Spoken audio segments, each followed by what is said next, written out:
Thought I would share a little of this with you. I'm gonna true up a crankshaft chainsaw. 661 is what it's out of. I do these anytime that I split the case on any saw for any reason. We'll check the crank for true and I will true it back up. They do move in time. So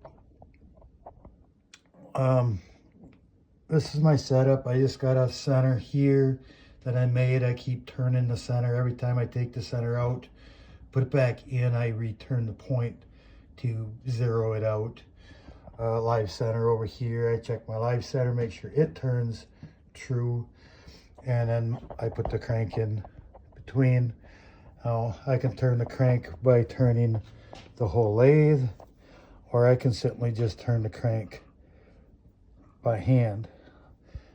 It's just very lightly put in there, just enough to where if I turn it here, turning the lathe head, it turns it, but it's quite easily turned here by hand. Either way is fine, however you want to do it here.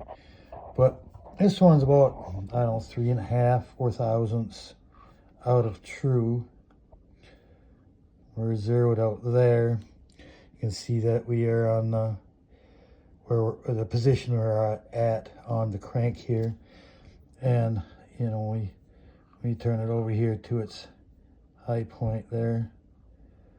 You know, almost 4 thousandths, and we're at the opposite side of the crank. So I crank my lathe back here a little bit, and we turn over here and maneuver over here.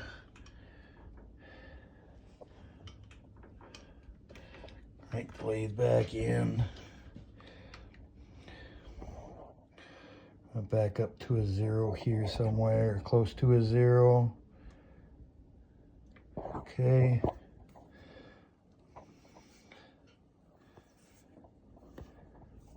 I'm not in there far enough. We'll go another turn here.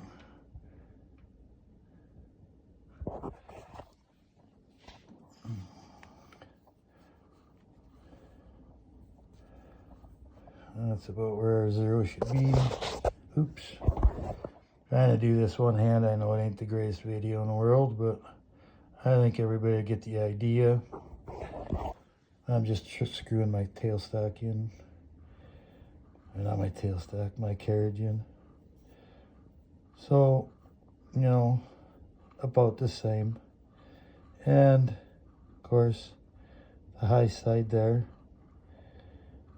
Right about there. It's pretty close to the same position on the crank. So this crank's actually bent. The crank pin here is actually bent because my high reading is here and here. So this is spread open in order to push the crank that direction. So I'll put this in the press and I will squeeze it here ever so slightly until I get this to zero out. Now a lot of times you'll have your high side will be here and here, you know, opposites in this plane, and then your crank is twisted, and you know, if this is high here, you'd hit this lobe and twist it back, and that's how that works, and gets it back into true. This one's actually bent, and you know, I can screw on my tailstock back there, and I just turn this ever so slightly and you can see the crank move. Zero there. I tighten it up just a little bit. It starts moving the crank. So it's got to be a pretty ginger, light little holding it on there. That's a little tight. It's just barely enough, you know.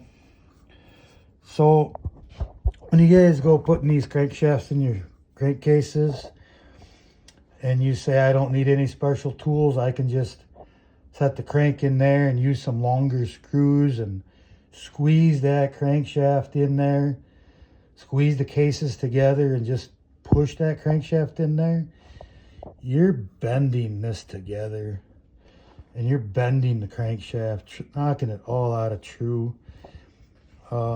Are you setting beat on things with a hammer? You just can't do those things. That's not how you do it. You need the proper tools to do crankcase work, or you're just going to destroy, you know, $300 crankshaft. So do it right. Get the right tools, or don't do it at all.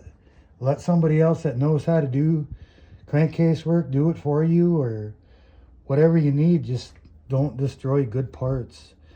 And stay away from aftermarket crap. I can only stress that over and over and over. It's just junk. So that's what I'm doing. Till the next one.